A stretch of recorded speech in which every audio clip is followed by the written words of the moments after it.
My dad met Harold through mutual friends, and they hit it off. I was 18 and in college when I met him, and we never had a close relationship. However, he always seemed to think of himself as a family friend and was extremely infantilizing and condescending towards me. Every time I saw him, I'd try to tell myself it wasn't that bad, only for him to prove me wrong less than a minute later. Harold would disrespect my boundaries, say things like, "You're not 19, you're a baby," while I was talking to other people, and patronize me, my education or my hobbies whenever he had the chance. He always noticed that annoyed me, to which he'd playfully ask if I hated him. I always said no, but only for my father's sake. The final straw came the day Harold interrupted a barbecue to say, "I really like you, even though you're an impolite brat." I was 20 years old. I'd been quiet all day, working on a paper during the barbecue, but replied patiently and politely whenever anyone addressed me. And even if that hadn't been the case, I knew he didn't have the right to talk to me like that. After that, I started making an effort to avoid any events I knew he'd be attending. Yesterday was my father's girlfriend's birthday. They threw a small lunch party at my dad's apartment. I went there with my fiancé and our 6-month-old son. Harold was there. I hadn't seen him in months, but he still talked to me as if I was a dumb child. Never mind that I'm engaged, a mother and 26 years old. I spent the whole party ignoring his helpful advice about me being too young to get married or be a mom. It helped that most of the other guests seemed to disagree with him. My baby spent most of the afternoon sleeping. There's a bassinet in my old room. He woke up hungry, so I went to breastfeed him and excused myself from the party for a while. I got back to jokes and comments, all from Harold, about how I was probably struggling if my son was managing to leech me away for so long.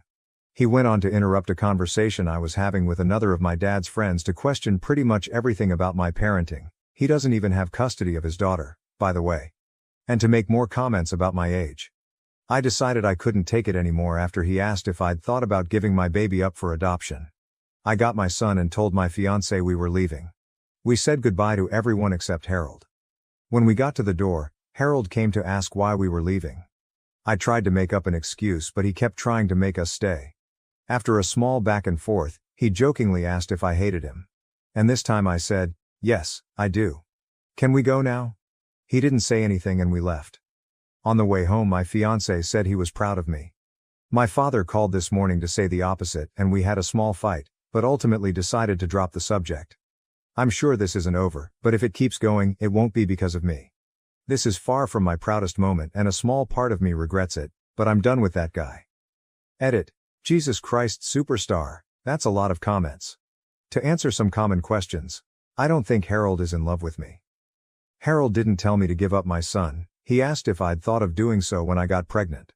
It was still an awful question, especially since he interrupted a conversation I was having with someone else, my dad's girlfriend's pregnant friend, who was asking about my own pregnancy and delivery, to ask it. I don't like making a big deal out of things unless necessary. If I'm uncomfortable, I leave. If I don't like someone, I avoid them. It's usually less stressful. The fight between me and my father ended when I told him about the adoption comment.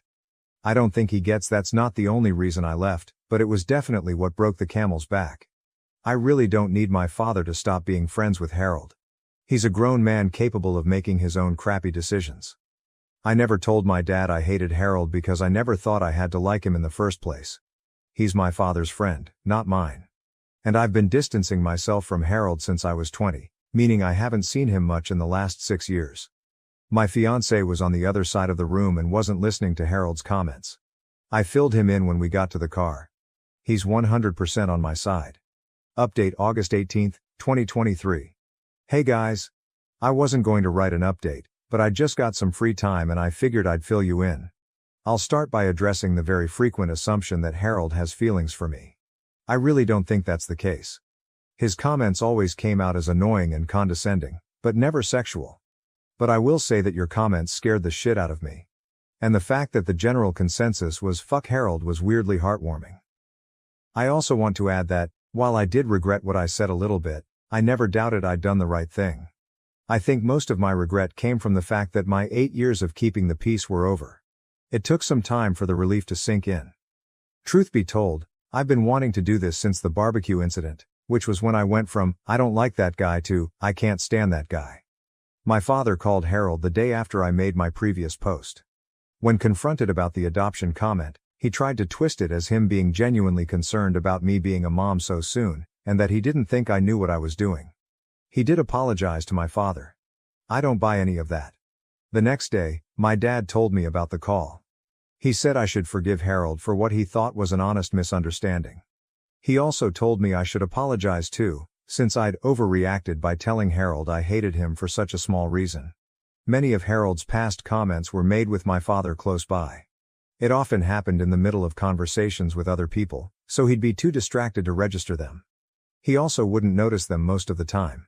My dad doesn't pay enough attention to anything that doesn't either concern or anger him, and he'll most likely forget it until he gets angry at something else later anyway. He's like a meth-head goldfish. We also have different definitions of what's offensive, so he'd never think they were a big deal. I told my father I wasn't exaggerating when I said I hated Harold, and that the adoption comment was far from being the only reason. I listed most of the condescending treatment and comments I could remember, including the ones from the party. He didn't remember any of them. I made it very clear that I'd hated Harold for years prior to the party, and that I had nothing to apologize for. I then stated that I'm no longer coming to any events Harold is invited to. My father doesn't need to stop being friends with him, or even stop inviting him to stuff, but he can no longer expect me to show up as well. I will ask him beforehand, and if he lies, I'll leave. My father called me dramatic, but I pointed out that I've been avoiding Harold for 6 years now and no one even noticed, so it clearly wasn't a problem. I've only seen him a handful of times since the barbecue incident, and only twice for more than a few minutes, the lunch party last week and another party back when I was pregnant. It clearly didn't ruin my father's life. I'm not obliged to like his friends any more than he is to like mine. There was some back and forth, but he agreed to my terms. We spoke yesterday about something else, and he mentioned Harold was upset. I ignored that. I'm not going NC with my father. Yes, I'm very well aware he's an asshole, and I came really close to cutting ties with him in the last few years, but I ultimately decided it wouldn't really fix anything. Maintaining my relationship with him has gotten a lot easier since I moved out, as we only see each other a couple times a month. He gets frustrated that I don't call or text much, but doesn't complain about it anymore. I don't see the point in going NC with someone who no longer has any say in how I live my life. I'd rather just take note of what my father did wrong when I was growing up and then make sure to raise my own kid differently. He's on thin ice though, and has been for some time. He's not allowed to babysit, mostly because I don't trust him to spend more than an hour alone with a baby without falling asleep on the couch. I began pushing for him to start doing therapy back when I got pregnant, and he finally got started back in June. His behavior around me and my younger sister, who still lives between our very divorced parents, has improved a lot since, and I've made it clear to him that he won't be allowed near my son if he stops attending. This is the first time in my life my father has improved his behavior. It's hard to be hopeful, but I'm trying. And if I ever do go NC with my father, it won't be because of fucking Harold. So that's it. Overall, I'm glad I don't have to deceive anyone anymore. My relationship with my father is rocky, but I won't dwell on it. My main responsibilities are my son, my fiancé and my job, and that's not changing anytime soon.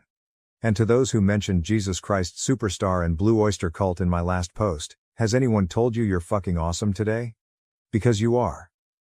New update, a shortish. Harold update September 11th, 2024. Hey guys. Wow, I can't believe it's been over a year since I last posted about this. I planned on updating some time ago. These past few months, I've been caught up in raising a toddler, getting married, yay, working like crazy and rewatching Supernatural. Needless to say, I've been busy. Openly avoiding Harold has been working pretty well. My father has been respecting my boundaries. Whenever he invites me and my husband over for lunch or dinner, I ask who else will be there. If Harold's coming, he tells me. He hasn't lied so far, and doesn't usually insist when I tell him I'm not coming.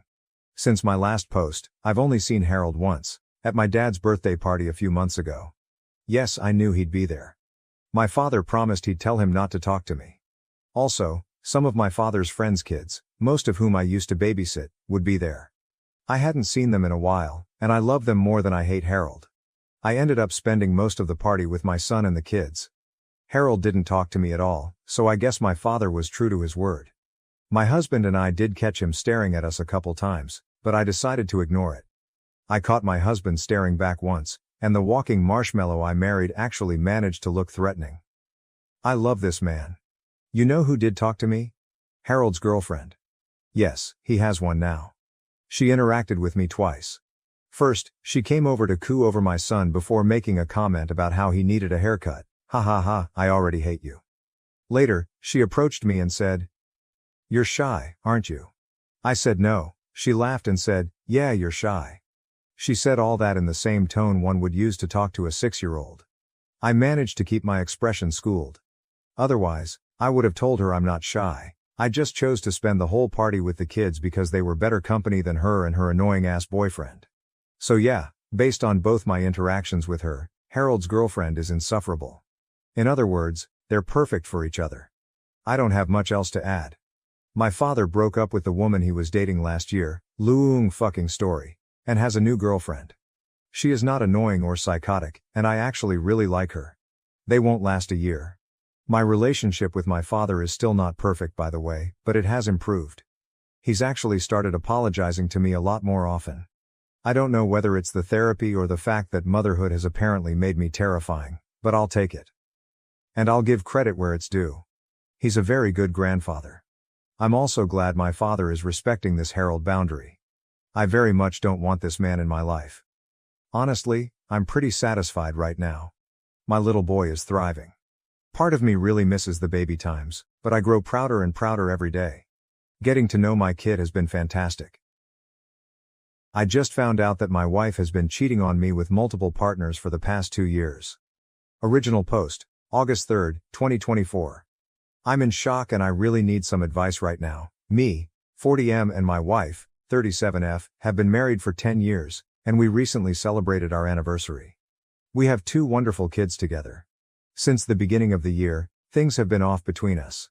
She's been acting strangely since the beginning of the year, irritable, avoiding me, and we haven't been intimate much. Some days she's happy, some others fully irritated. Sometimes she's a great mother to our kids. Some other times she wishes they had never been born. Recently, I had to go to the urologist for a urinary tract infection, and the test suggested it might be an STD. This was a huge shock because I've never been with anyone other than my wife since we started dating. Right now, she's away at a so-called business seminar, of which I talked about in a different post. She has been keeping diaries for over a decade, and out of desperation, I read them for the first time ever. It turns out she's been having multiple sexual partners for the past 2 years. In particular, there was one affair that lasted over a year, and it seems part of her irritability was due to her lover moving on to someone else. I also discovered she has a hidden Tinder account too and has been meeting with other men regularly. I am devastated beyond words. I feel lost and unsure of what to do, especially since we have 2 little kids who mean the world to me. I need some advice on how to handle this situation. Should I confront her immediately? Should I consult a lawyer first? How do I even begin to process this betrayal and protect my kids through all of this? Thank you for any guidance you can offer in this incredibly difficult time. Additional information from OOP, thank you for all the comments.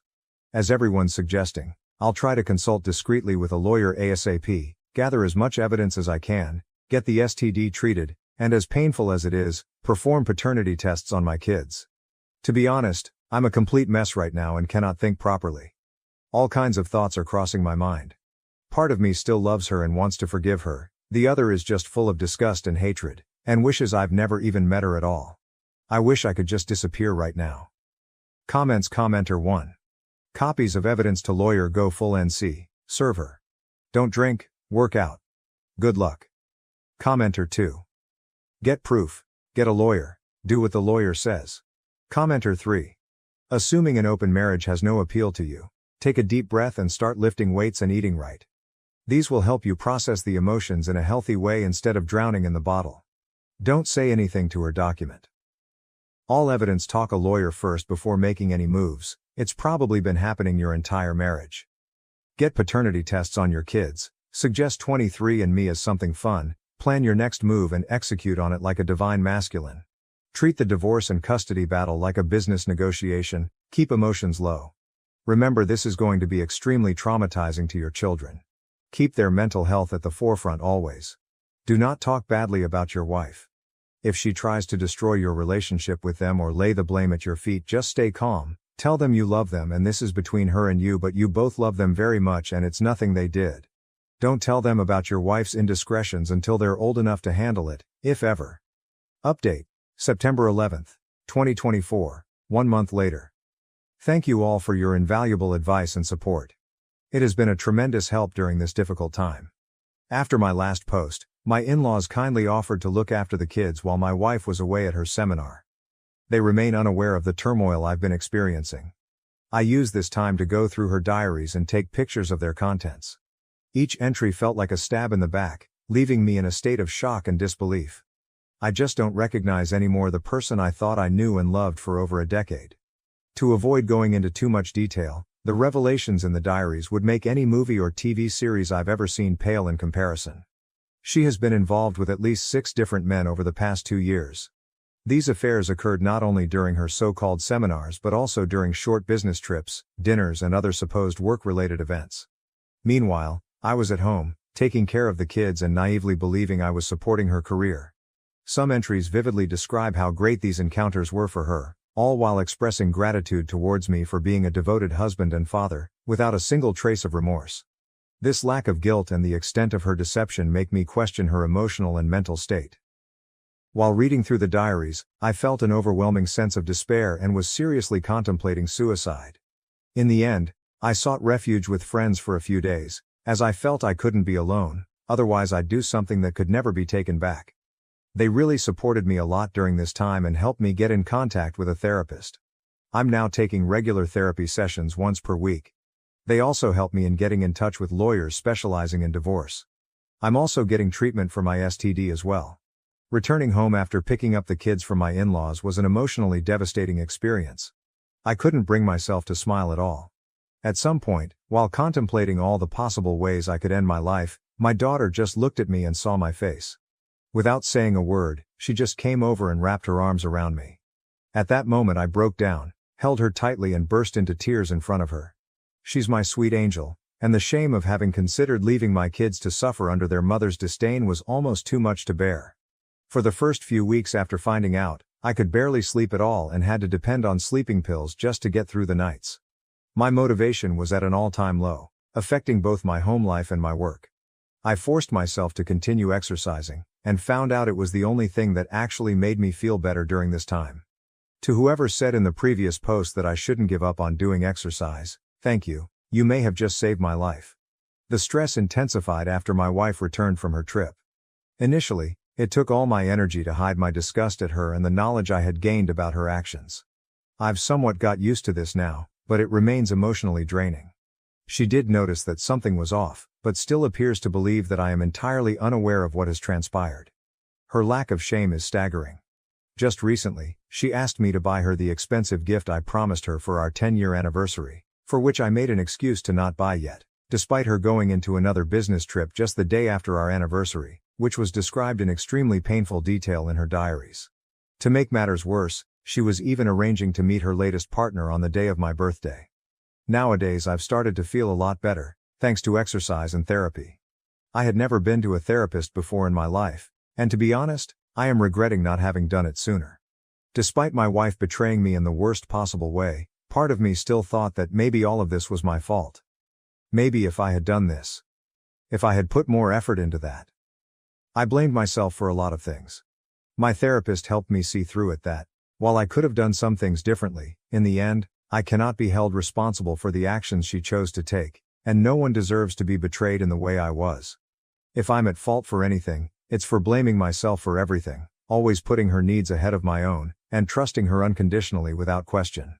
While it was extremely hard for me to balance work and looking after the kids alone every time she went on any of these trips, I always let her go after convincing myself that I was doing it for her, to support her business, to let her relieve stress from being at home. That this is what a supportive husband would do. And that if maybe I had a better job or made her happier, she wouldn't feel the need to escape from home. I'd be lying if I said I'm not depressed anymore, but I'm certainly doing much better these days. Nowadays, I feel more rage rather than sadness, and it is the rage that's keeping me going. My therapist advised me to channel this rage into the things I do, which has worked surprisingly well. I talked with 2 law firms about my situation, and was advised to collect more evidence, which I've been devoting myself to for the past few weeks. I've finished digitizing all of her diaries from the past 2 years, which were quite a lot. I got access to her computer and found just way too many photos, chat conversations and documents to help my case. She's been posting all of her adventures into a very distorted private group in Facebook, to which I've also taken plenty of screenshots of. I've compiled a list of all of her sexual partners in the diaries, and have been identifying them one by one on social media, etc. I've gathered everything I could on her current sexual partners, and managed to figure out where they live and/or work. Now I'm debating whether I should confront them or not. The things I've read in these diaries are so bizarre that I thought maybe she was just writing material for some sort of twisted novel, that is, until I found all the other stuff in her computer, etc. Maybe I'm broken myself as well, but a part of me is actually enjoying this process of gathering all these tiny pieces of evidence and information, cross-referencing them with her diaries and finding everything I can about her and her lovers. Part of me wants to see her burn on social media by posting directly everything I've found out, since a big part of her business is centered around social media, but I'm refraining myself from doing so since this would also affect both me and the kids, as well as her parents, who have been nothing but kind to me since we got married. I'm also not sure if I should bring this to light to her parents as well, since this will probably devastate them. I'm planning on confronting her after talking further with the lawyers about how to make sure to gain custody of my kids. The country I live in has a rather unfair tendency of granting custody to the mother, even if she's unfit for it. Setting the terms of the divorce and child support. In any case, thank you all for the advice. A few weeks ago I was in full despair and had no idea what to do nor how to approach the situation. Nowadays, I feel that little by little I'm digging myself out of this hole I've been thrown into. Sorry if I don't respond to all your comments. Right now my full attention is devoted to protecting my kids. Commenter 1. Well, let's hope you talk to your lawyer again soon. I'm not sure why you need more evidence, but you have plenty now. Have her serve in public. Heck, even at a seminar she is supposedly at. Commenter 2. Don't confront. Don't let her know a damn thing until you have all of your ducks in a row. Don't post anything on social media. Don't confront any of her lovers. Just keep doing what you're doing. Let her find out when she's served. Commenter 3. What an absolute piece of shit your wife is. Document and keep gathering information to do everything you can to get full custody of your children. Do it for them. They'll grow up and come to understand that their mother is a mentally ill whore that destroyed their family. Keep going to therapy and see a psychiatrist and get on medication if they deem it needed. You need to keep your nerve and a level head as you go through this. Meanwhile, look up Grey Rock and 180.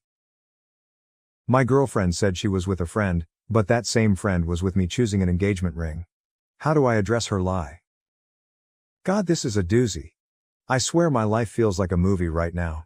Sorry for the weird formatting. I'm on mobile and this is my first time posting on a sub like this. I, 28M, am planning on proposing to my girlfriend of 3 years, 26F. Now, I suck at picking out jewelry. I'm the type of guy that doesn't see a problem with heart-shaped jewelry. Seriously, why is it considered so ugly? So every time I want to buy something for my girl, I usually consult one of our mutual friends. My girl's best friends are all friends with me as well and we all get along well, so asking them for help picking out jewelry is something I'm used to. When it came time to pick out a ring, I consulted my girlfriend's best friend Justine, fake name. Justine and I are quite close and she knows my girlfriend better than anyone, including me. So when my girlfriend went out to visit her sister and baby nephew, I invited Justine over to the house to help pick out a ring. Justine and I looked through a few catalogs, but decided it was a dead end and it would be better to go to professionals at a jewelry store. However, I didn't know when my girlfriend would be coming home, so Justine and I thought of a clever text to gauge how much time we had. I asked her when she'd be coming home, as I was ordering takeout and wanted to know when to tell them to have the food ready by. She responded by saying it would be a few hours. She met up with Justine to go shopping. Now, obviously this took me by surprise since Justine was standing inside my house. I showed Justine the text and she looked as confused as I was. It isn't out of the ordinary for my girlfriend to meet up with people out of the blue like that for shopping, lunch, etc. She's a very spontaneous person and loves making plans on the fly. So ordinarily, I would have believed this text in a heartbeat. However, obviously this had to be a lie. When she came home she acted completely normal, and I played along, but it's been really hard to act like everything's fine. We got takeout, ate together and cuddled on the couch after. So far she's caught on a little something that is upsetting me, but I just can't tell her what. Looking at her kills me. I don't know what to do. My girlfriend and I have zero trust issues and we tell each other everything, so this lie is killing me. I want to ask her about it so badly, but if I tell her I knew she was lying, I'd have to explain why, and I really don't want to do that. What should I do? I know she lied to me, but I don't know how to confront her about it. Should I just forget it? This won't stop gnawing at me. Please help. Edit. I'm sorry for the lack of responses. It's been a hectic day and there's a lot of comments. Thank you to everyone who has commented so far. I appreciate them all. Edit 2. Sorry again for the lack of responses, guys. It's really been a crazy day. My parents are moving and I've been helping them. Also, I've never experienced this many comments on a post in my life. I'm going to talk to her tonight once we're both finally settled in after such a busy day, and I will update tomorrow. Update. Hey guys. Oh my god, where to begin? My last post got way more attention than I could have ever imagined. Suffice to say, it was a tad bit overwhelming. Seriously, the amount of people begging for an update was a bit dehumanizing in a way. Like I wasn't a person going through something, but more so a story. But I understand, haha. I just want to say thank you so much for all of the support and wonderful comments. I got a lot of great advice that helped me tackle the issue head on. I also got a lot of really kind comments and messages. It was awesome. I also got a lot of comments that made me realize how toxic this sub can be. There were many comments that just said things like, she's cheating, it's over, and don't even confront her, just leave. It's advice like that that can ruin relationships that just need a little work. And thank you to the people that told me to hit my girlfriend, told me I was an embarrassment to my gender, and best of all, told me I should encourage an affair because it would lead to great experiences for me later in life. You gave me a good chuckle. On to the update. I decided to confront my girlfriend. I thought about using some of the lies people suggested, but they just wouldn't make sense. To say I ran into Justine somewhere. Well, I told my girl I had to stay home and do stuff around the house, and that's why I couldn't go with her to see my style. To say Justine was helping me pick out jewelry. It doesn't make sense for her to come all the way to our house to help me pick out a piece of jewelry unless it was a serious piece of jewelry. Like an engagement ring. If I just wanted to get her a piece of jewelry as a gift, I'd ask her friends for suggestions or ask them to send me pictures of jewelry she might like. It all happens over text. None of the excuses made sense. So I decided to be honest.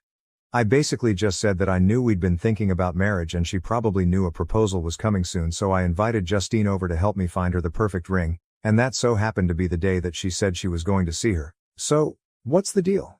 She immediately started grinning like an idiot and prodding me about proposing and the ring, but then we got back onto the topic of where she was and she confessed what she was really doing. No, she wasn't cheating, and no, she wasn't picking out a ring for me. The amount of times that was commented was crazy. So some people are dog people and some people are cat people. Well, me, I'm a snake person. I grew up with snakes my whole life, but I never felt I was able to get one because my girlfriend has always been uneasy about living with a snake, which I completely respected. Also, the process of buying and raising a snake is very different from that of buying and raising a dog or cat. It's quite complicated. So you could imagine my surprise when my girlfriend showed me a picture of her holding the cutest Kenyan sand boa I've ever seen. Needless to say, my girlfriend was going to surprise me with a snake. We're picking her up next week. Let me know if you want a pet tax. She's so cute.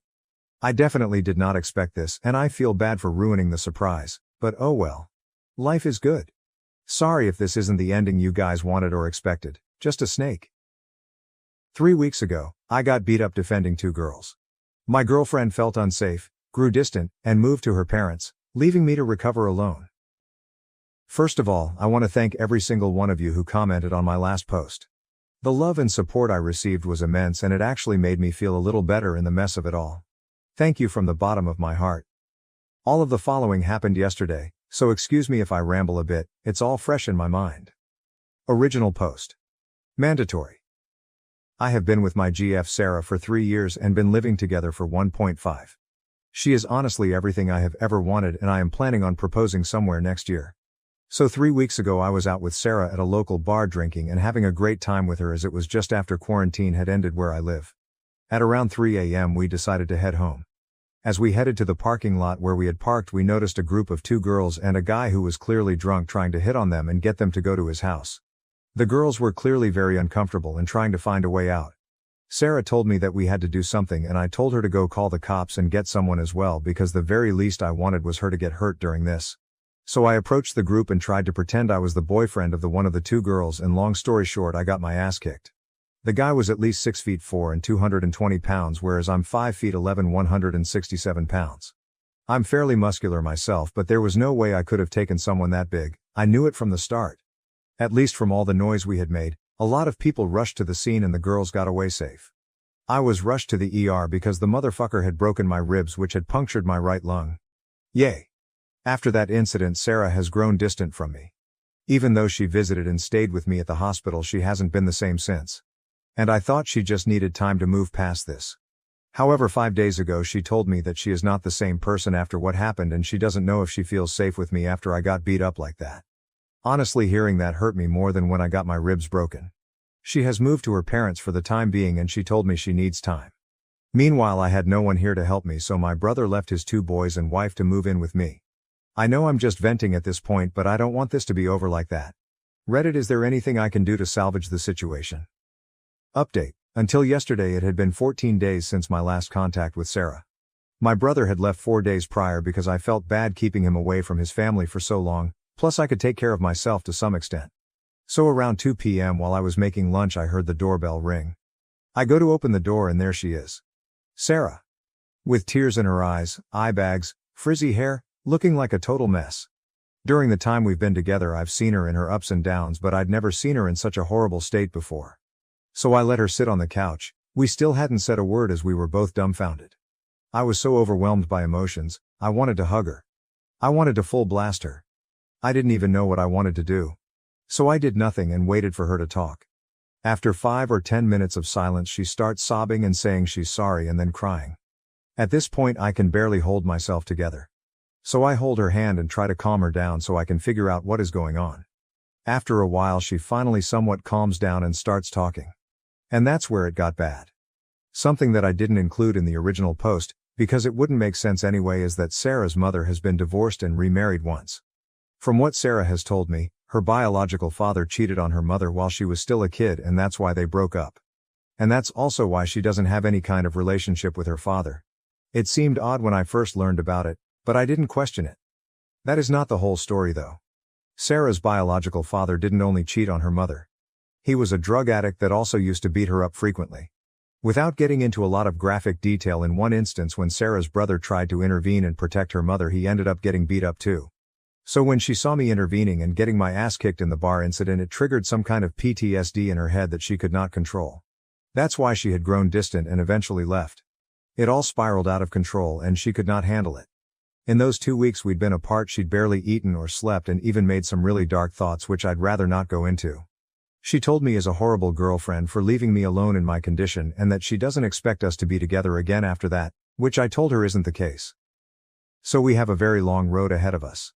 My number one priority right now is getting her to see a therapist, which I suggested we can do together if she's scared to do alone.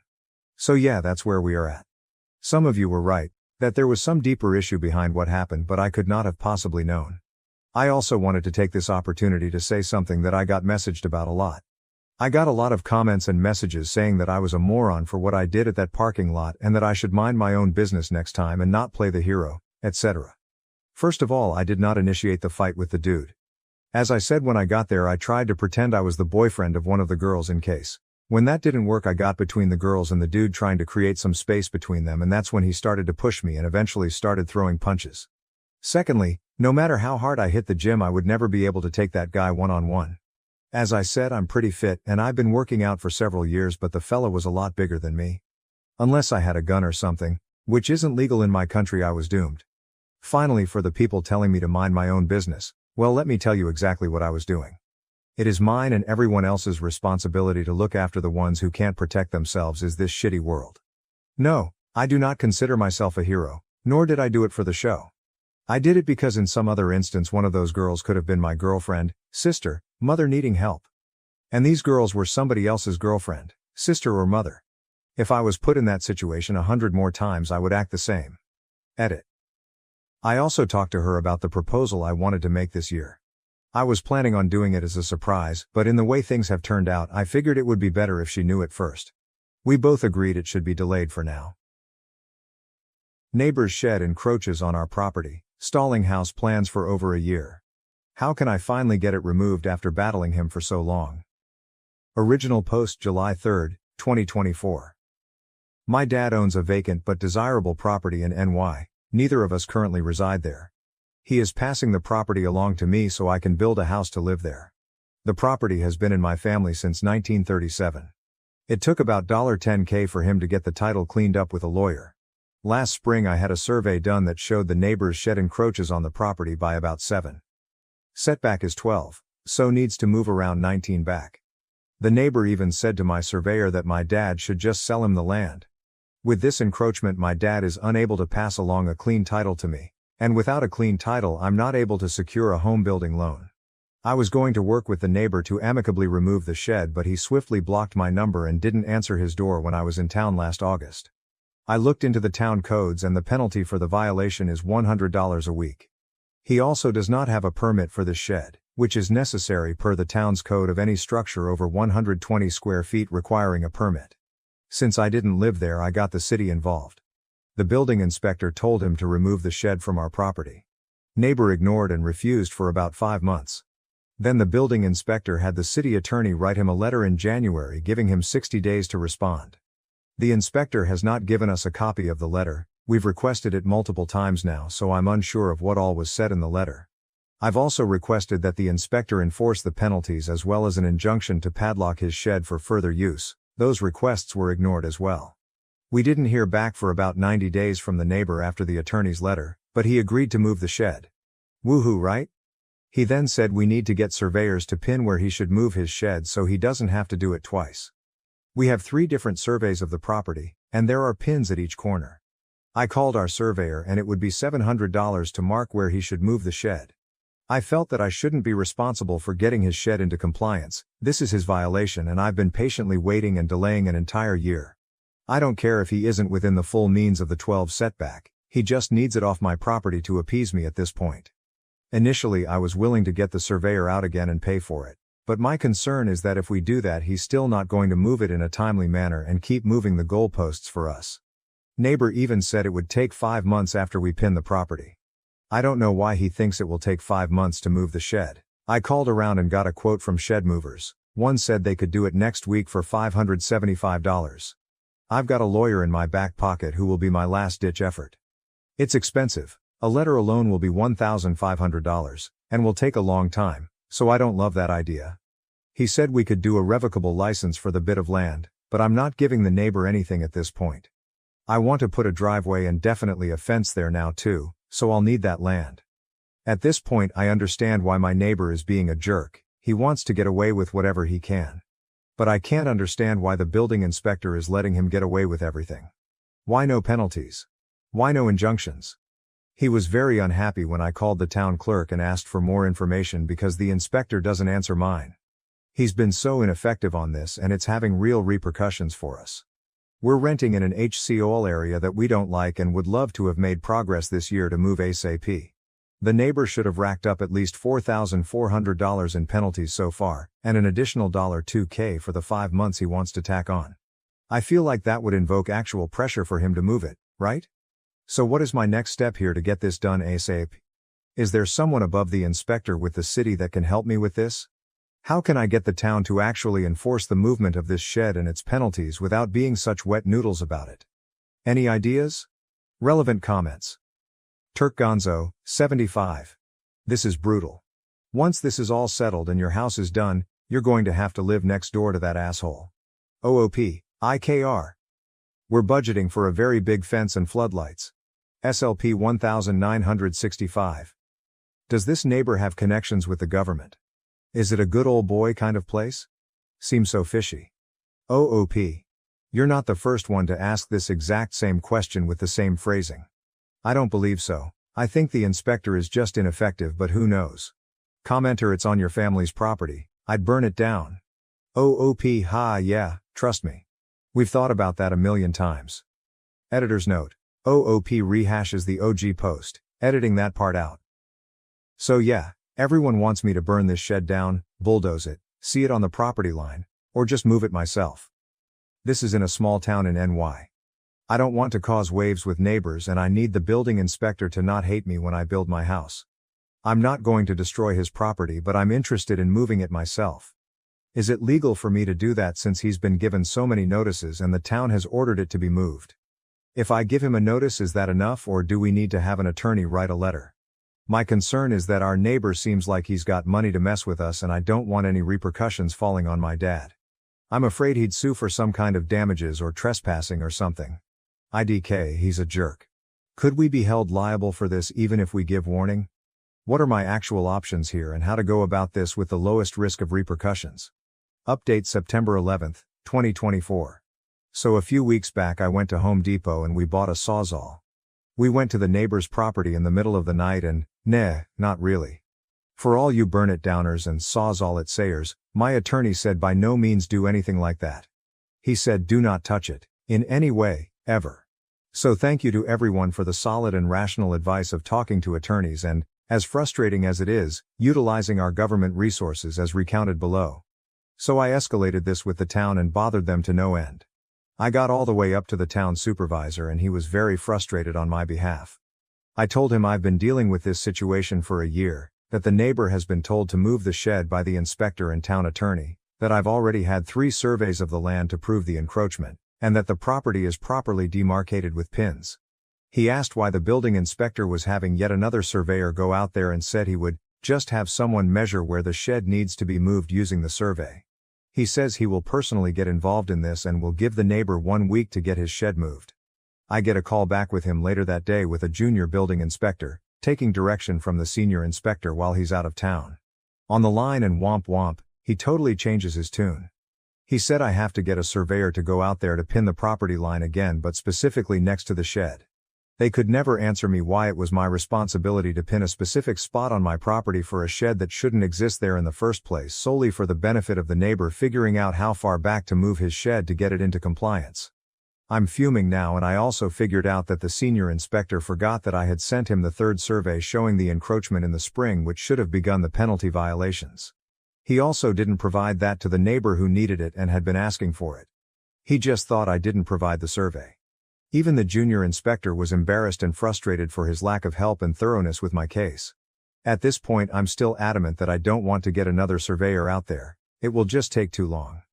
I talked to a lawyer that would be less expensive than a surveyor and pretty much said this was a slam dunk win that would enforce the removal ASAP. We're still trying to tread lightly though, so we don't piss off my future home's building inspector too much with the threats of using an attorney, but we desperately need results. My dad's an engineer and comes up with an idea that we present to the junior inspector. We'll use the shed as the property line pin to mark the setback for the neighbor. The shed is shown on the survey and we can see where the property line crosses through the shed, so we just need to measure and mark those places IRL. It's stupidly simple and similar to an idea I mentioned months ago about measuring the setback from the shed, but they approved it. I used the survey's CAD files to set up the measurements for where to pin the property line and 6 setback lines. In my last post the setbacks were at 12, but changed at some point that month. Another piece of important information that the building inspector forgot to mention to me. When my dad and husband went out to go mark the shed using line of sight, they met up with the neighbor and he was so unbelievably nice. Mind you, we've all been blocked, ignored, had our no trespassing signs taken down and been told in the past that we should just sell him the property. Now he's making friends with my husband, giving him a tour of his house, talking Scotch, sharing contractor info with him, etc. I'm baffled hearing this and don't trust it but welcome it for the moment. Then my husband tells me the neighbor's wife is rude to him and pissed that we didn't get the additional survey, didn't like that we were doing it this way, etc. The neighbor hushes her and she goes off to pout the rest of the day. My theory is that maybe the wife is the one doing all the blocking and snagging this up. The neighbor apparently had a heart attack earlier this year, so I wonder if she took over his communications. When this first started last year they mentioned that they tried to buy our property so their son could live on it. Apparently it's just her son, his stepson. I think she drove some of this conflict and he may be giving it up or just changing his tune after his heart attack. Ever since then he's been friendly toward us, which I'm relieved about. So after the pinning of the property line and marking the 6 setback, the building inspector approved our work and then gave the neighbor another month to get this scheduled with a mover and finally moved. After about a month and a half I didn't hear from the inspector, so we gave the town a call. It had been moved.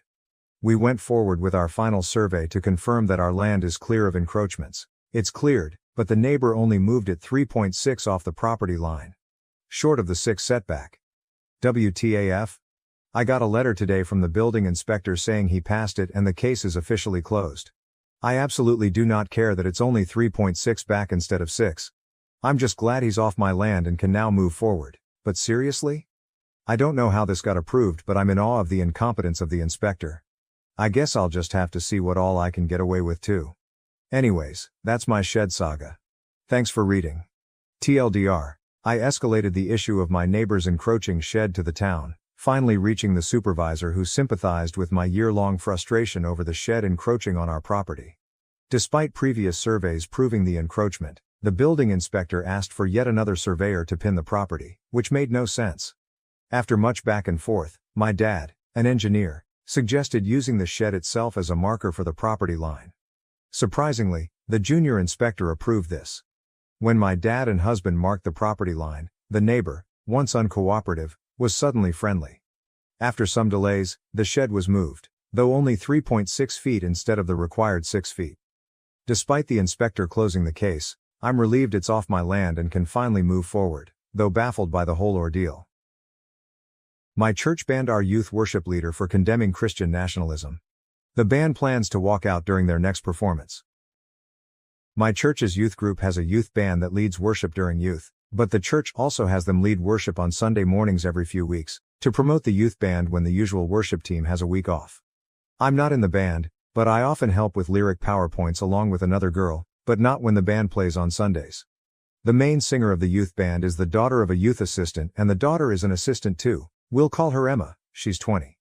I'm writing because of what happened the last time the youth band led Sunday worship on 6/30. That led to Emma and her family leaving the church. In between one of the songs, Emma said she felt led to say that Christian nationalism wasn't of God, because forcing people to believe went against the basis of Christianity because God gave free will and too many Christians forgot that. She also said there would be no short and narrow path if people were forced to walk it before saying Project 2025 was advertised as Christian but resembled nothing of God, because God never forced people to believe in Him. No one confronted her or anything as it was brief, and they played a few more songs along with the closing song after the pastor finished his sermon. But when we got to youth on Friday night, Emma and her mother weren't there. And we were later informed, by the youth pastor, that Emma and her mom would no longer be helping the youth before a bunch of stuff about giving others the chance to be lead singers because Emma had left the church. However, word got out from one of the band's players that Emma told the band that she got banned during the week and that her parents left the church with her, so they already knew before we found out at youth. The reason I'm making this post is because of a conversation I had with the band, and other PowerPoint girl, the same Friday the youth pastor announced it, and the conversation was private from the rest of the kids. Long story short, the band is upset about what happened to Emma, and they've been throwing around ideas on what to do. The one they're heavily considering is a walkout the next time they're scheduled to play on Sunday after playing the intro song. Service opens with an intro song before someone comes on stage to welcome everyone before worship continues, and they would voice support for Emma before walking out together. They haven't told anyone not associated with the band because they don't want anyone to spill the deets. But the main thing we're debating is repercussions from our parents and whether or not it's worth the risk. There's likely a few weeks until the band plays on Sunday again, and they still haven't decided on a new lead singer yet. I also want to add that the church didn't upload the worship portion of the service with Emma and only uploaded the sermon from that day. They always include worship on their YouTube upload of the service. Most of the concerns were around tuition punishments, as some of them have their parents helping pay, but they still want to do something. And while I'm not in the band technically, aside from coordinating PowerPoint lyrics occasionally, I figured the least I could do was get advice from other adults anonymously because we don't want to ask our parents for obvious reasons, and maybe others could see more pros and cons that we can. I appreciate any advice that anyone gives and will relay it to the band too. Thanks to anyone who read this to edit. I forgot to add this detail in my post, but the pastor of our church has used the pulpit to speak politics in the past and has even mentioned support of a presidential candidate on numerous occasions, along with other political topics on occasion too, Roe v. Wade and gay rights. So while I agree that politics probably shouldn't be spoken in church, some of the band said that Emma was tired of the often political topics being brought up during sermons, thus why she said what she said. Comments from the first post. Comment 1, OP, I am not Christian, but standing up to the tyranny of Project 2025 is the most Christian thing I've heard. That sounds exactly like what you should be doing against something that represents hate and violence. Christian nationalism is why many people are starting to make fun of or roll their eyes at Christian values. Because from what we see, Christian nationalism is the exact opposite thing Jesus would want or support. I don't believe in Him, but I do think God/Jesus would be proud of you. You sound like a good person. Comment 2. Hey. I hope you see this despite all of the responses. I was raised Catholic. I consider myself otherwise now, but that is how I was raised. And I was an altar server and lead singer for Mass. I was very involved in my church. My priest was an amazing human being who never brought politics into service. He was so kind and so caring to everyone in the community. When I lost my faith, he was an amazing person to talk to, and he never shamed me. That being said, other people in the church hated this about him and became vocal about it. It was exactly this political behavior that made me turn away from the church in the first place. I thought it was horrible to mix politics and faith. I strongly disagreed with it and wanted no part in it. I started exploring the history of my faith and other faiths. I wanted to know why. Why were we trying to dictate people's lives, when Jesus told us not to? Why were we cruel to the poor and the sinful, when Jesus' message was to forgive? Why, when the church had so much wealth and power, did they wield that power like a club, forcing themselves onto the vulnerable and desperate? In the end, it is all about control. Whether you believe in God or not is one thing. But believing in the church is to believe in a man-made organization. Flawed people created these institutions, and like people, they are flawed too. A community organization has the power to uplift as much as it has the power to control and beat down. And that is what it all comes down to, doesn't it? Your friend could not be controlled. So they kicked her out. And now here comes the big question. Knowing all of this, can your conscience be at peace if you stay silent? When I was your age, I could not. Do what you believe is truly right, even if it's hard. Even if it's uncomfortable. You will always become better for it. Edit. Wow. Thanks for the awards, guys. And OP, if you see this, please update us. I would love to know how this update. I want to thank to everyone who commented on my original post because it was way more than I expected, and many of you had really helpful advice. This is a small update with some really surprising things that happened since.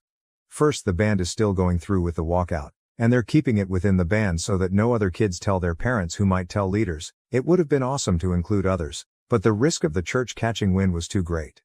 Second, we have a date of 8 quarters when the youth band will do worship for the adults again.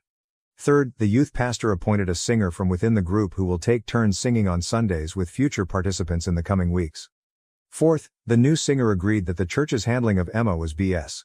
Fifth, and most exciting, 2 of the band members told non-religious relatives about the situation and fear of punishment, and they agreed to come to the service and let them head to their cars in the parking lot straight from the walkout, for safety.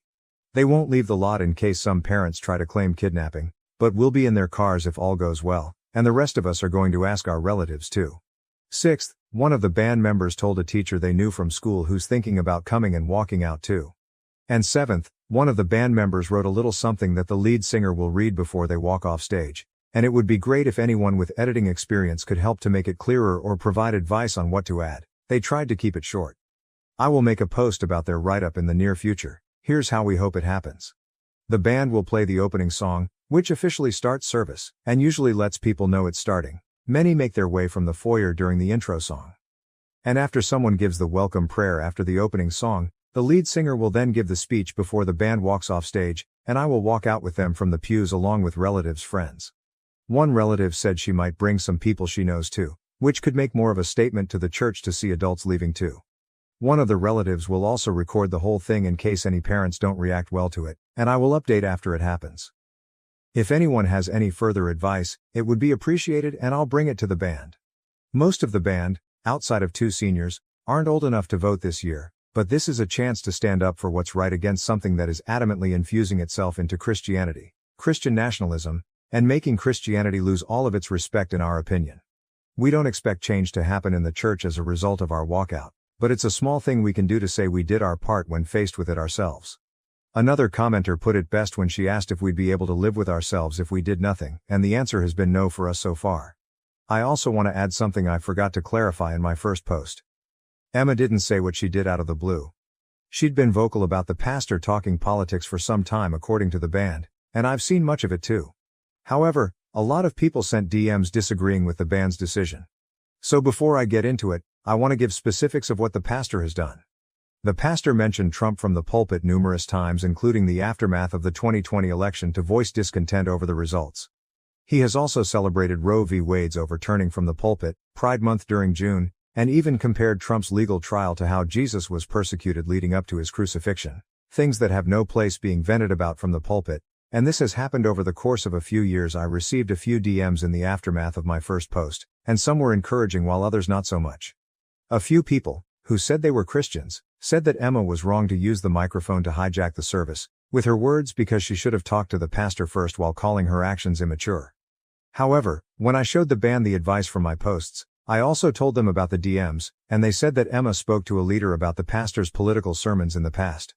But nothing came from it, as he continued to speak politics from the pulpit frequently. Some people also said that our walkout wasn't godly, because we, like Emma, would be hijacking the service for a publicity stunt when church was supposed to be about God. Some people called us immature, among harsher things, but we disagree for two reasons. First, who is supposed to call out the misuse of the pulpit if not people who attend the same church where it's misused? A few DMs said to do nothing and pray for God to change the pastor's heart, but he's been doing this for years. And second, the Bible gives guidance on how to call out improper behavior in the church in Matthew 18:15, 17. Dealing with sin in the church. 15. If your brother or sister sins, go and point out their fault, just between the two of you. If they listen to you, you have won them over. 16. But if they will not listen, take one or two others along, so that every matter may be established by the testimony of 2 or 3 witnesses. 17. If they still refuse to listen, tell it to the church. And if they refuse to listen even to the church, treat them as you would a pagan, or a tax collector. Emma has already talked to a leader one-on-one, and the band has voiced displeasure about Emma's ban to the youth pastor, only for him to disagree and say that Emma was out of line. Regarding the part about, tell it to the church, I suppose the how might be up to interpretation. Maybe telling the church means telling a church leader instead of the congregation on stage. But Emma and the band have talked to various leaders, including an elder too, aside from our youth leader, only for years of political rants from the pulpit to continue. When Jesus flipped tables in Matthew 21:12, we believe he did it because people were using the temple to sell things that had nothing to do with God, and we believe that politics falls into the same boat. Someone commented a link in the comments of my first post that I never saw. But I showed the band, and we couldn't agree more. Pastor Loran Livingston talked about the role of politics in the church and how politics shouldn't be combined with Christianity. I still plan to speak with my parents ahead of 8 quarters, and I'll share the write-up the band is working on really soon. I really appreciate everyone who commented too. Lastly, I want to clarify that the walkout is the band's decision entirely. I am not a member of the band, I just do PowerPoint lyrics during youth, and I'm not even in the band's group chat with Emma. As some of the band members are contemplating punishments from parents, 2 seniors who are concerned with their parents removing tuition help. I will support whatever they decide while understanding that they have to take care of their future too, as many commented. If they decide to continue with the walkout, I will support them and walk out from the pews. But if they change their mind because the repercussions are too great, I will respect that and continue to support them. Comments from the update. Comment 1, my views on religion and churches are a whole other thing. I'm impressed by the conviction to your sense of right and wrong and your need to not sit by while someone spews falsehoods from their platform, a platform which Christians will claim is supposedly a place from which love and truth emanate. Much respect to you and yours. Those telling you to pray on it and that it isn't your place are cowards. Being afraid to rock the boat is how religions get twisted. It sounds like your church is well down the slippery slope of becoming a cult to a guy who, when asked about his favorite Bible verse, responded vaguely, like he hasn't read the book. OP. I was a little surprised when a few of the people who called themselves Christians in the DMs even used profanity against my first post, but change doesn't happen unless it's addressed, and it's not like Emma and the others haven't addressed it with numerous leaders over the years. Comment 2. It is worth remembering that the original idea behind separating church and state was to protect religion from being tarnished by politics. The underlying idea was that religion is a garden that must be protected from the wilderness of the world. This church seems to be a prime example of that necessity. Comment 3. I have a lot of respect for all of you for taking this stand.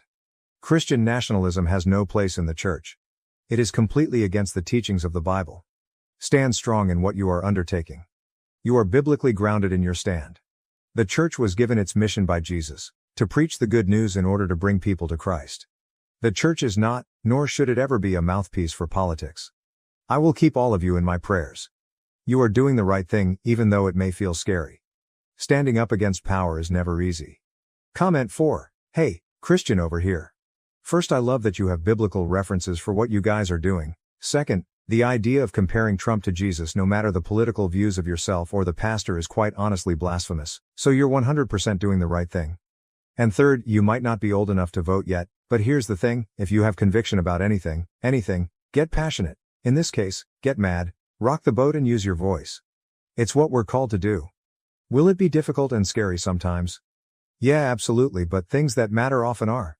So what I'm saying is, you kids absolutely rock. You're far better examples of Christ-like behavior than your pastor is giving out right now, and mad respect for that. Remember Joshua 1:9 and God's command, "As you kids do this, have I not commanded you? Be strong and courageous. Do not be afraid. Do not be discouraged, for the Lord your God will be with you wherever you go." This is fucked up by texting my date that I might end up marrying him just seconds after our date ended. This just happened to me. Literally 10 minutes ago. I am dying. I am dead. End me now, oh Holy Ghost. I thought this only happened in some poorly written rom-coms. The kind where life hardly imitates the real one. I want to bury myself and never come to see the light again. Why me? Oh, why me? 10 painfully long minutes ago, exalted by the wonderful date I went with this handsomely gorgeous man who also happened to be a friend of mine for the last 3 years, against my apartment door that I had just closed on his beautiful face, I typed these words that will fiercely haunt me now. Bitch, I think I'm going to end up marrying this guy. This was meant for my best friend, the only other soul I could muster to express my vulnerable feelings. I sent this deeply poetic text to him instead. Do you think there is a void big enough in this planet to hold all my misery? All the embarrassment? Do you think I can make a pact with the devil to turn back time? I would just need 10 minutes. That'd be really nice. Can I please die now? Literal and metaphorical death is the only relief I might know. I am currently in my library, sprawled across the floor intently staring at the ceiling. Man, I think I'll be here forever. TLDR, I mistakenly texted my date that I might end up marrying him as we just ended our date. Realized too late the text meant for my best friend was sent to him instead. Bitch, I owe you an update. Good news, there's so much staring at the ceiling one can do before pure boredom kicks in and the realization that the desire to scream fuck at the top of your lungs will most likely not last for an eternity. Bad news, you guys did me dirty by blasting my still fresh embarrassment on the front page and apparently on a famous Portuguese radio show this morning. Cool. So, on to the meaty love update. Once I realized the text blunder, I quickly texted him that it was not meant for him, with a crying emoji for good measure. Sweet man that he is. He responded immediately to let me know that he doesn't read text not meant for him. I subsequently asked for permission to die. He said. Please don't. This morning, he texted me about some travel plans we have down the line. Bless this handsome man. The gods are cruel, but not that cruel. This is where I should clarify that the original post was obviously a tad hyperbolic, just like that text, go figure. I slept well last night, and I also laughed. At myself, the blunder, just the ridiculous timing. What also got imprinted on me was that exact moment I wrote and sent that text. The moment he leaned and kissed me goodnight, I looking at him as I closed my apartment door, locking it and at once turning around and heavily sighing and smiling, keys still in hand. 2 weeks ago he had proposed going on a walk at the park. I had an inkling somehow that after knowing each other for 3 years, he was going to finally, perhaps, become vulnerable and share a few things. I had been in a serious relationship when we met, and what I know now to be out of respect and my ironclad boundaries, he never made any advances. But I was single now. And at the park, sitting there, together, he looked at me and said he had feelings for me. Long time, 3-year-long feelings. And right there at Prospect Park, on a clear night, under some 35 visible stars, we counted, he kissed me. Last night, it was my turn to be vulnerable, even if accidentally. For once, I think I understand Ted. He was always the guy I wanted to throw my shoe at whenever his ridiculous face showed up on the screen, which was a lot. As for the library, I'm not Jane Austen, but I'm a New Yorker, and the luxury of ample space is not something I recognize. My dream as a child refugee, growing up in deep poverty, was to have a dedicated place for all the books I could buy when I would grow up and have money. Here's a pic of my library nook that I built through vintage thrifting, DIY projects and patience, the library. This is it, folks, the update. I might prefer this life over any rom-com. Relevant comments. The pic of the library is gone, but OP explains it in a comment, you guys. It's not a literal library. It's a corner of my apartment I've turned into a library nook. Also, for what is worth, this is an embarrassing story, that just literally happened to me, But believe me, as a refugee, who has suffered through deep poverty from early childhood, I'm well aware of all of the hardships existing out there. Now, let me go back to staring at the ceiling. Comment 1. You just ruined my mental picture of you in a dramatic swoon across a plush tapestry on the floor of a dusty Victorian library, cheeks flushed and with the back of your hand across your forehead, muttering things like, "Woe is me and verily, I am vexed." Comment 2. Make it into a joke. Bring up that's what they say in those rom-coms, and honestly just make it a laughable experience for both.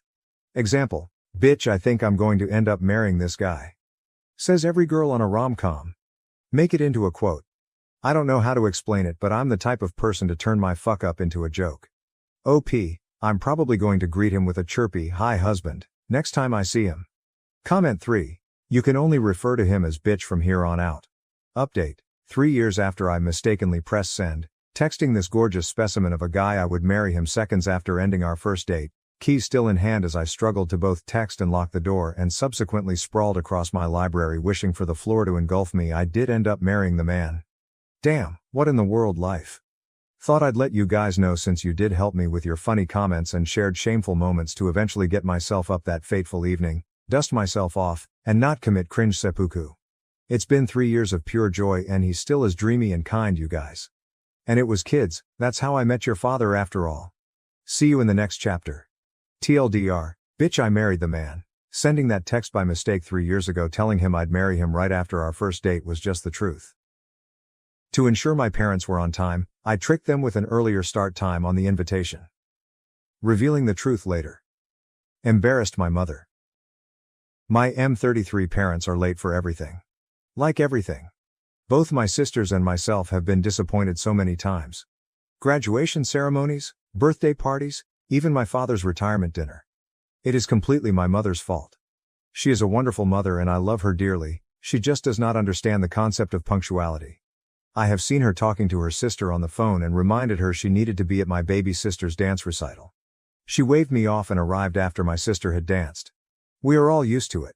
My dad is just done trying to get her to be on time for anything. My now wife, F28, told me in no uncertain terms that if my mother was late for our wedding she would do terrible things to me. She was only half joking. But she was a witness to my mom and dad arriving halfway through my cousin's quinceañera. So here's what I did. It is completely on me. My wife was not involved. If there is a dick move, it was completely mine. When we were getting samples for the wedding, I talked to the printer and had one special invitation printed with the time on it stated as being 1 hour earlier than the actual start time of the ceremony. My mother was beside herself apparently when they left the house and thought they were going to miss the wedding since she was a part of it with her and my MIL lighting the candles we would use to light the unity candle and stuff. When she arrived and noticed other people were also just arriving and parking, she was so relieved that we were starting late that she just went with it. The ceremony went off beautifully. And so did the wedding pictures and the reception. The problem came last Sunday. My parents came over for a big family dinner and we didn't bother starting the grill until they showed up. She asked why everyone wasn't eating and we just said we knew we would be waiting for them since they are always late. She said that she was not always late and had been on time for my wedding. She hadn't been. They arrived 45 minutes after the time on their invitation. My idiot cousin John, real name because it's common and he deserves people to know he is adult, snorted at her statement.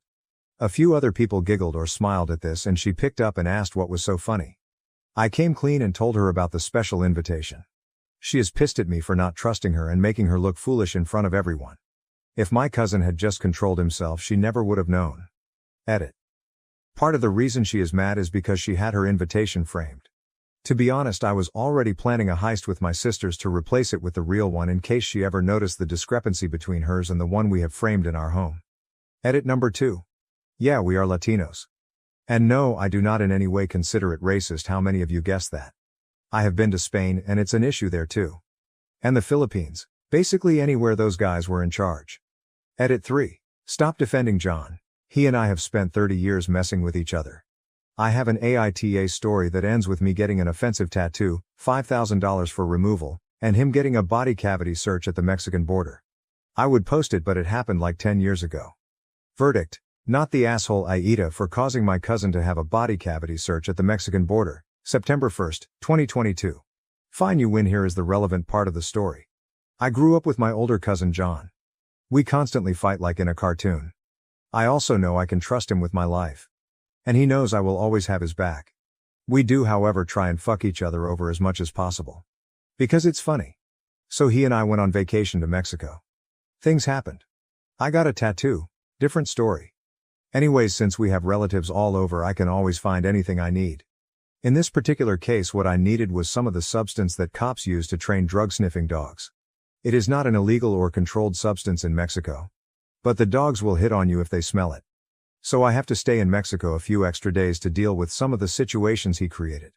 I was kind enough to take him to the border in TJ so our other cousin could pick him up on the American side. I was just hoping he would get the shot scared out of him when the drug dogs hit on his luggage. We learned from a young age never to carry anything illegal over international borders because we are almost always selected for screening. I knew for a fact he was clean. Just hungover.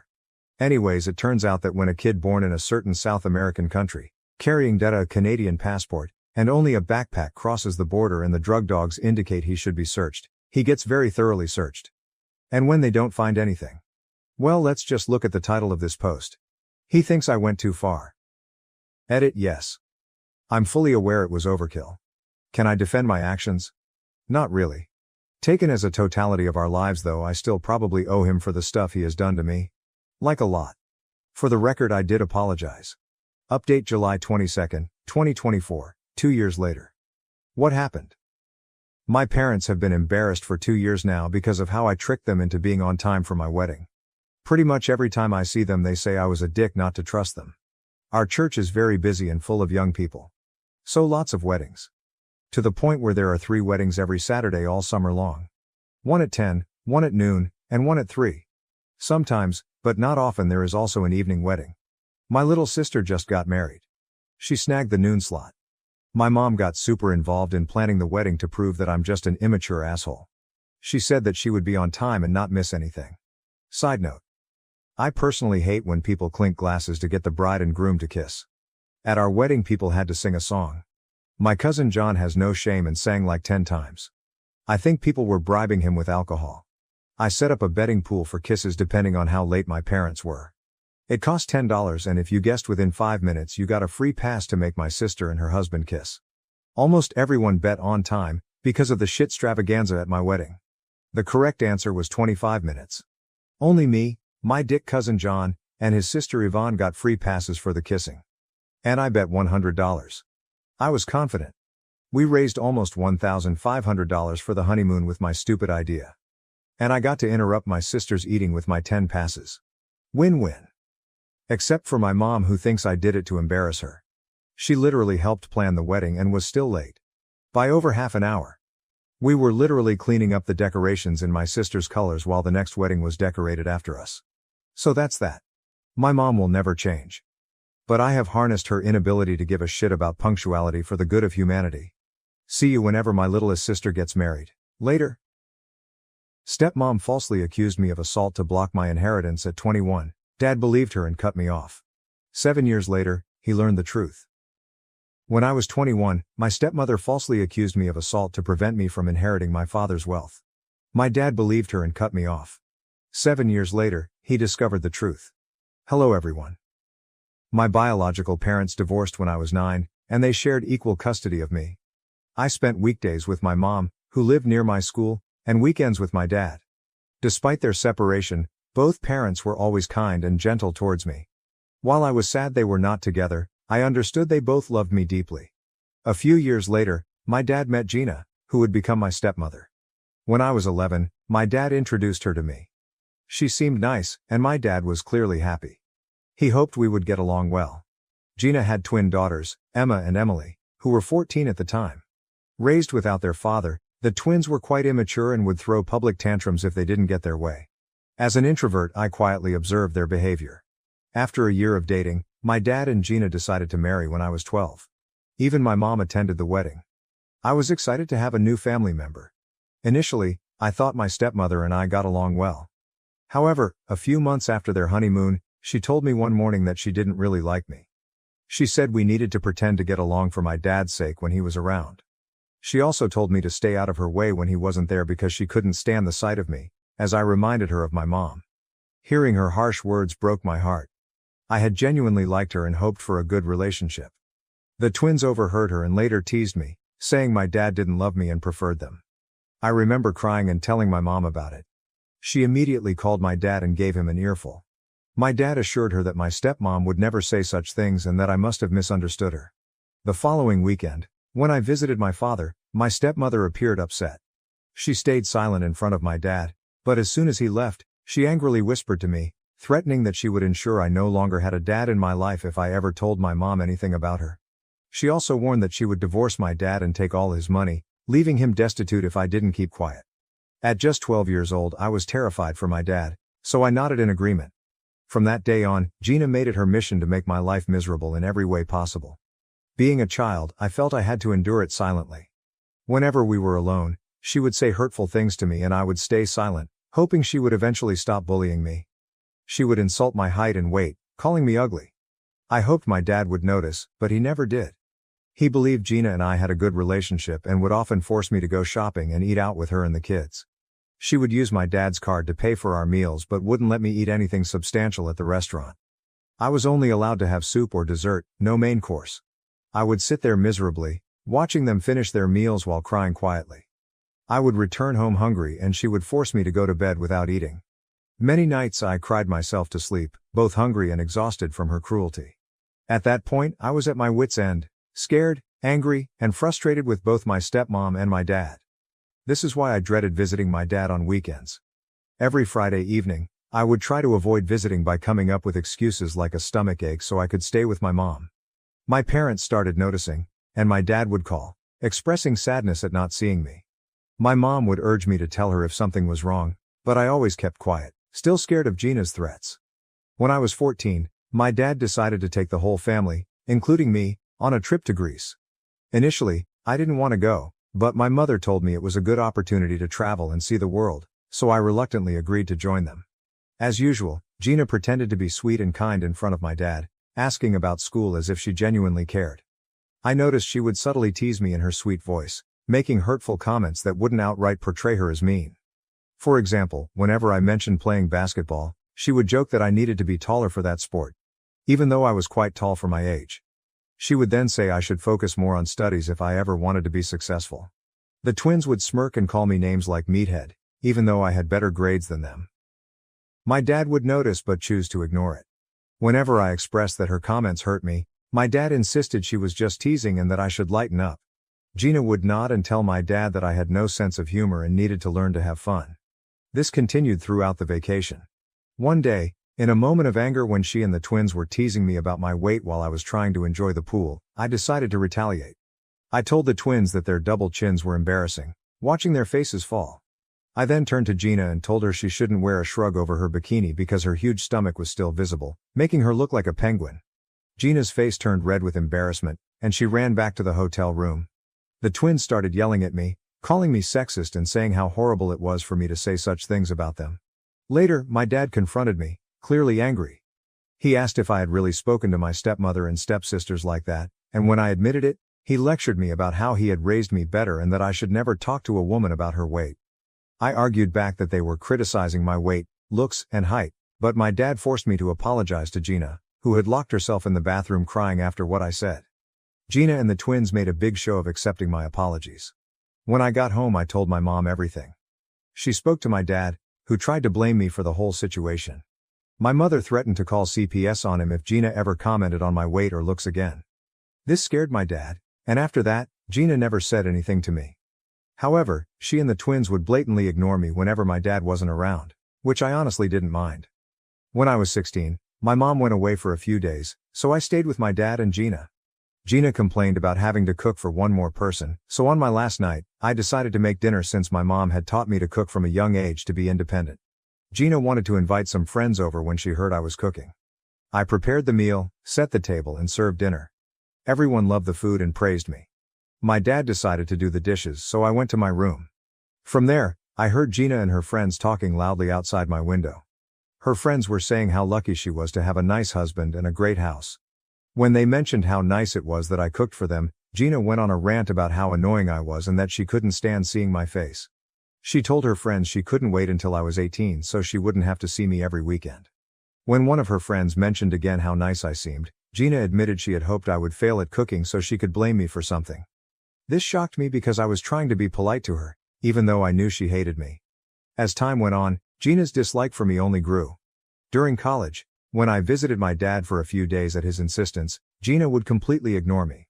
She would schedule family activities with just dad and the twins or her and the twins, leaving me at home. If I woke up late during my vacation, she would yell at me, calling me lazy and inconsiderate, even though I always cleaned up after myself. I knew I was always respectful to her because my dad would be furious if I wasn't. Despite being polite and careful not to upset her, it felt like nothing I did was ever enough. She was also inconsiderate of my privacy.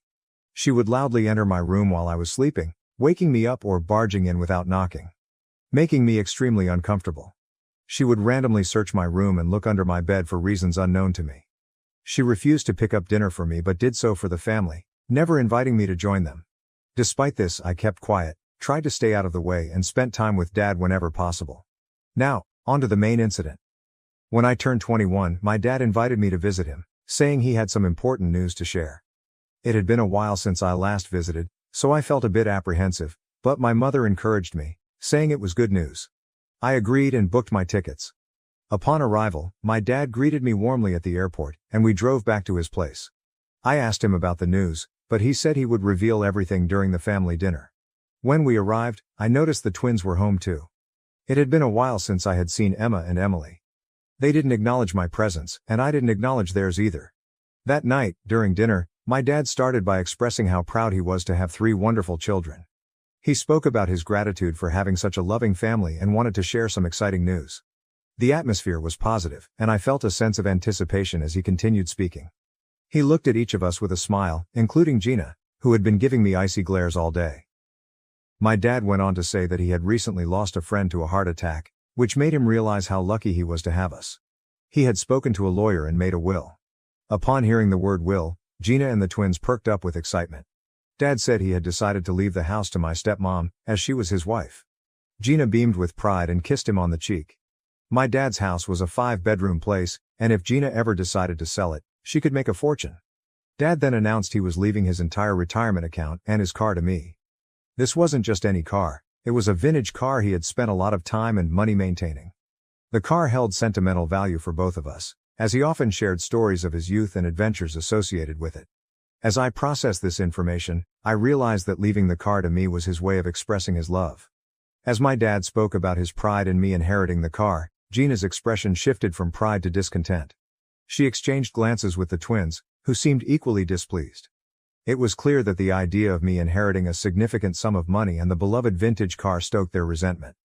Dad, apparently unaware of the tension in the room, continued to explain how he would leave the joint bank account he shared with Gina to the twins. Since Gina was a homemaker, the money was entirely my dad's. He expressed his wish for the account to be equally divided between them, assuring them they would have money and a house to live in, so they needn't worry if anything happened to him. I thought this arrangement was fair and had no issues with it. However, the twins immediately voiced their disappointment, saying they had expected more.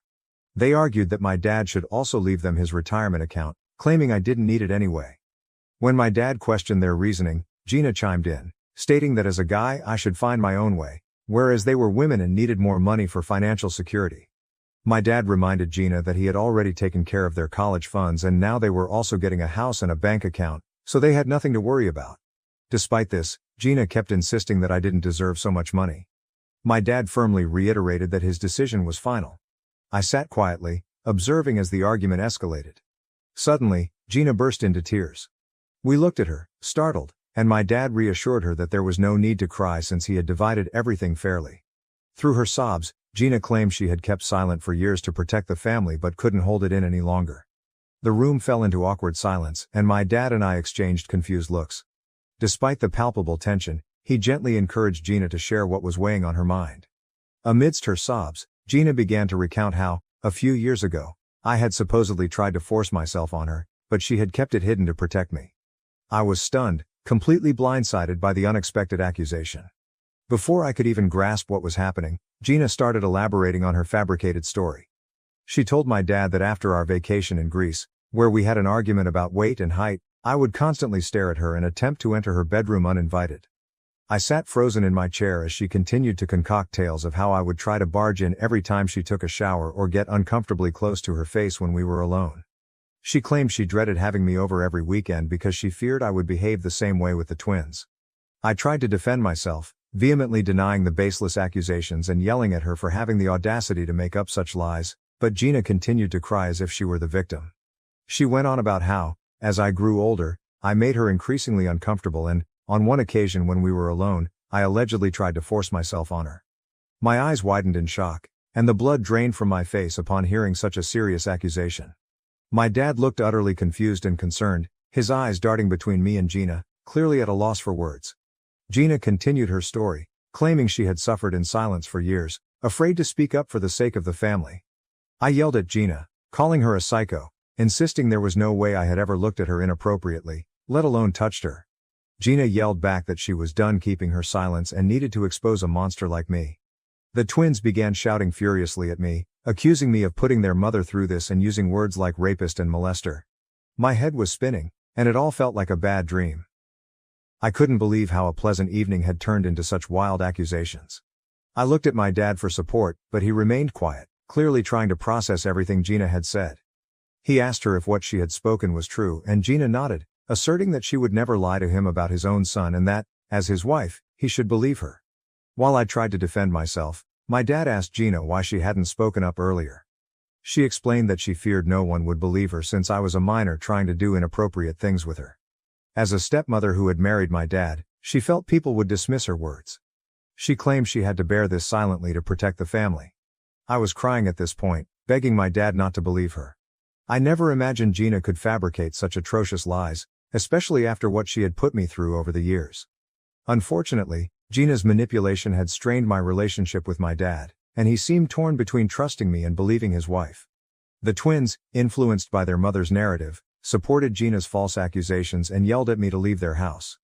I yelled back that it was my dad's place and they shouldn't believe their mother's lies. My dad, amidst the chaos, looked up at me and told me to leave the house until the matter was resolved. It felt like a punch to the gut.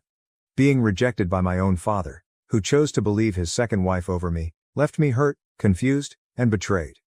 I packed my belongings and left the home I once thought was mine. I flew straight to my mother, who was shocked to see me at her doorstep. When I told her everything, she was furious and ready to confront my stepmom. But I asked her not to, knowing how unpredictable and dangerous Gina could be. If Gina could concoct such wild lies to get me kicked out of my dad's house because she was upset about the inheritance, she could do much more to ruin my life. I couldn't risk having her in my life any longer, which is why I decided to cut off my dad permanently. Since he chose to believe her, he didn't deserve to have me in his life. Later, my mom told me that my dad called her to express his shame in having a son like me and declared he wanted nothing to do with me. Despite her attempts to defend me, it was in vain. My dad's side of the family, convinced by Gina's story, also attacked my mom, accusing her of raising a pervert. I can't even begin to fathom the pain my mom felt hearing such words about her son. The damage was done, and Gina had won. I wish I could say my life improved after cutting her off, but it didn't. Gina and the twins continued bombarding me with vile text messages, threatening that I should stay away from my dad forever. It got so bad that I had to change my number to escape them. Even after that, things didn't get better. Gina's actions left me terrified of being around any woman, fearing I would be falsely accused again and lose my job and career. I was scared to meet anyone or go on dates. Throughout this ordeal, my mom stood by me and believed me. I went through severe depressive and suicidal episodes, and my mom flew in to live with me for a couple of months to make sure I was all right. Slowly, my mental health improved, and I started to rebuild my life. Eventually, I met a wonderful woman named Mara, who brought joy back into my life. She has completely changed my life and my mom adores her. Mara and my mom mean everything to me, and thanks to them I continue to live my life with purpose. Just a week ago I received a call from an unknown number. Thinking it might be Amazon, I answered. To my shock, it was my dad. I was stunned to hear his voice after nearly 7 years. He sounded old. When I asked how he got my new number, he dodged the question and asked if I was doing okay. I remained silent and then told him not to bother me again since I had nothing to say to him. That's when my dad broke down and started crying. He begged for my forgiveness, admitting how wrong he was to abandon his own son. My curiosity was piqued, so I waited for him to explain. My dad then revealed that Gina had been cheating on him with his best friend for years. When he confronted her with proof, she stopped hiding and confessed she was tired of being married to a pathetic man like him. Gina admitted she had only married him for his money and despised being with him, When my dad pressed her further, she confessed to fabricating all the accusations against me because she hated me and wanted all his wealth for herself and her daughters. As you can imagine, my dad divorced her, and she got nothing from the marriage due to her affair. Despite her lawyers fighting for alimony, my dad said he had been waiting to divorce Gina so he could officially reach out to me and apologize for what he put me through. He expressed his desire to make up for lost time and rebuild our father-son relationship. At the mention of father and son, I couldn't help but scoff. I told him that he was no father of mine after how quickly he abandoned me for his wife's nasty accusations. I told him I wanted nothing to do with him and that he should stop bothering me. I ended the call and hoped he got the message. Since then, I've been bombarded with calls from my dad and his side of the family, who I don't even talk to, saying that my dad has suffered enough and that I'm just making it harder on him. Their messages leave me feeling conflicted. Am I the bad guy for refusing to talk to my dad after he cut me off due to Gina's false accusations? Update 1, my post was locked, but hopefully it's okay now. I've posted the link and tried my best with spacing. I'm on mobile. To everyone who offered support and advice, thank you so much. Your words helped me see things more clearly. I'm not just furious at my dad for believing my stepmother over me but also for all those years she harassed me while he did nothing to protect me. I was just a child and she blackmailed and manipulated me while I kept quiet. I think it's time I open up to my mom and let her know exactly what I went through because I know she'll understand. Update 2. Hi everyone, it's been a week since my last update. For those concerned about my mental health, I'm doing okay. Thank you for your kindness. I booked tickets for my mom to come visit me so I could tell her and Mara everything. They already sensed something was up. I started by telling them about Dad's contact after all these years, which shocked my mom. She asked why he reached out, and I explained. She had no idea he had gone through a divorce and was furious at Gina for what she put everyone through. Then I told them about how Gina would manipulate me when I was just 12 years old. I recounted how she bullied me when Dad wasn't around and threatened to divorce him if I ever told him. I didn't realize how traumatic these events were until I began to open up about them one by one. By the time I finished, I had tears streaming down my face. Mara and my mom were crying quietly as well. My mom immediately hugged me, repeatedly saying that I shouldn't have kept this all in and that it was okay to share. I cried for half an hour while my mom held me. Mara also told me that no child should have gone through what I did and that it was completely fine if I chose never to speak to my dad again since he should have protected me. My mom nodded, saying I had no obligations to explain anything to my dad because when I needed him the most, he chose to believe his wife over me. The only reason he was reaching out now was that he was lonely and had no family left. That's when I realized they were right. My dad perhaps never really loved me because if he did, he would have never believed I was capable of such things. Since then, I've felt much lighter after sharing my past with Gina out loud with my mom and Mara. I've blocked my dad and will continue to block any other family member who tries to interject in my life. I owe no explanations to those who chose to abandon me. Update 3. Wow, it's been 6 months since I wrote this post, and I can't believe how much my life has changed since then. I want to start by sharing some happy news. I proposed to Mara, and she said yes. My mom is thrilled for us, and we're considering moving closer to her because the schools are better there. Since both of us can work from anywhere, it makes sense for our future family. Thanks to advice from people on Reddit, I've also started therapy. It's helping me feel better, step by step. I'm trying to focus on the positive aspects of my life, like Mara and my mom. They've always been there for me, and I'm deeply grateful for their support. The past has been tough, but I'm looking forward to a brighter future, free from all the lies and drama.